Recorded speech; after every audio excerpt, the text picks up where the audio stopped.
வணக்கம் மக்களே. நாங்கள் நல்லபடியாக சாமியெல்லாம் கூப்பிட்டுட்டு வந்துட்டோம். கடுமையான கூட்ட நெரிசல். இங்கே இருக்க கவர்மெண்ட் பார்த்தீங்கன்னா இந்த பக்தர்களுக்கு வந்து ஒரு நல்ல வசதி கூட செய்யறது கிடையாது.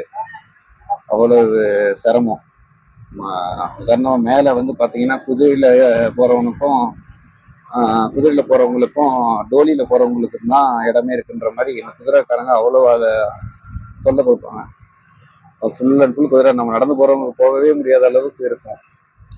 அதே சூழ்நிலை பார்த்தீங்கன்னா ஃபுட்டு பெரிய அளவில் எதுவும் கிடையாது. அதெல்லாம் பிரச்சனை இல்லைன்னு வச்சுங்க. ஃபுட்டெல்லாம் நம்ம கிடைக்கிறத சாப்பிட்டுட்டு கடவுள் பக்கத்தில் வந்திருக்கோம். அது பிரச்சனை கிடையாது. இது பாருங்க, ரோட்டில் எவ்வளவு டிராஃபிக். இது வந்து 10 கிலோமீட்டருக்கு மேலே, இதே மாதிரி 10 கிலோமீட்டருக்கு மேலே இல்லை, நாங்கள் கடந்து வந்திருக்கிறது வரைக்கும் 10 கிலோமீட்டரு. 10 கிலோமீட்டர் இதே மாதிரி தான் டிராஃபிக். அவ்வளோ கூட்டம், அவ்வளோ மக்களுங்க.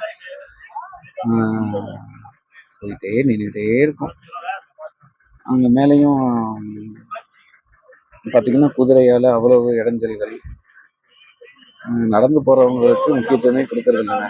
அதுக்கு அங்கே இருக்க போலீஸ்லாம் இதெல்லாம் சரி பண்ண முடியாமல் இல்லை. இவ்வளோ பெரிய அரசாங்கத்தில் வந்து இவ்வளோ கூட்டம் வர்ற கோயிலை வந்து எதுவுமே பண்ண முடியாமல் இருக்கலாங்களா சொல்லுங்கள். அதெல்லாம் நம்ம ஊரில் எவ்வளோ கோயில்கள் இருக்குது. இந்த அளவுக்கு மோசம் கிடையாது. எங்கேயுமே போலீஸ் எல்லாம் பார்க்க முடியாது.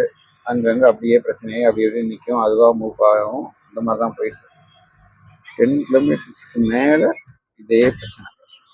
இப்போ இது வரைக்கும் இப்போ நாங்கள் கடந்து வந்து நாங்கள் ரொம்ப நேரம் வெயிட் பண்ணி இப்போ 10 கிலோமீட்டர் போயிட்டு இருக்கோம். வண்டி படியே நின்றுட்டு தான் இருக்குது. இன்னும் பார்க்கலாங்க இன்னும் எவ்வளோ தூரம் போகுது.